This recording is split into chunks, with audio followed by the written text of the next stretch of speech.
अब आपको बिल्कुल इजी में आप में से कोई एक निकलेगा, ठीक है ना। अब फिर आप में एक उस दो ग्रुप में एक 60 सेकंड हो जाएगा, ठीक है। चलिए आइए, जो नंबर 1 पे आएगा वो होगा मैन हीरो। चलिए शाबाश, आइए आइए, वेल, बहुत अच्छा। चलिए आउट, आइए बाहर आइए। चलिए दो आगे बाकी अभी भी है। चलिए फटाफट आ जाइए, फटाफट आइए। ये भी क्या काम से लगता है। एक बचा हुआ है, क्या तुम भी जाएगा? जमीन में घुस जाएगा तो आउट हो जाओगे। अभी बाकी है। शाबाश, चलिए 2 3, चलिए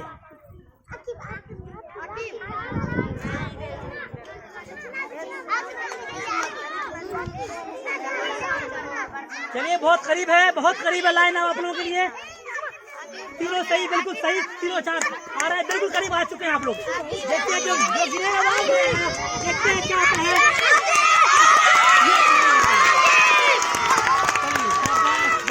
चलो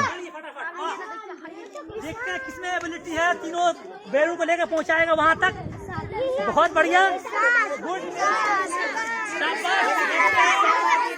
देखते हैं, बिल्कुल संतुलन को बनाया हुआ है ये लड़का, बिल्कुल। शाबाश, जियाउर रहमान गया।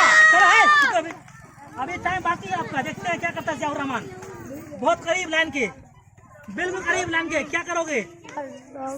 सटेगा तो आउट हो जाओगे। मारे क्या बोलता है, सटेगा तो आउट हो जाओगे, लेकिन अभी भी ठीक ठाक। देख रहे हैं क्या है। लास्ट है, आप तीनों जीत चुके हो। कोई फर्स्ट है, कोई सेकंड है, कोई थर्ड है। अब ये दिखाना है आपको कि हम फर्स्ट आएंगे, ये सेकंड है, वो थर्ड है, जो भी होगा ना। चलिए शाबाश।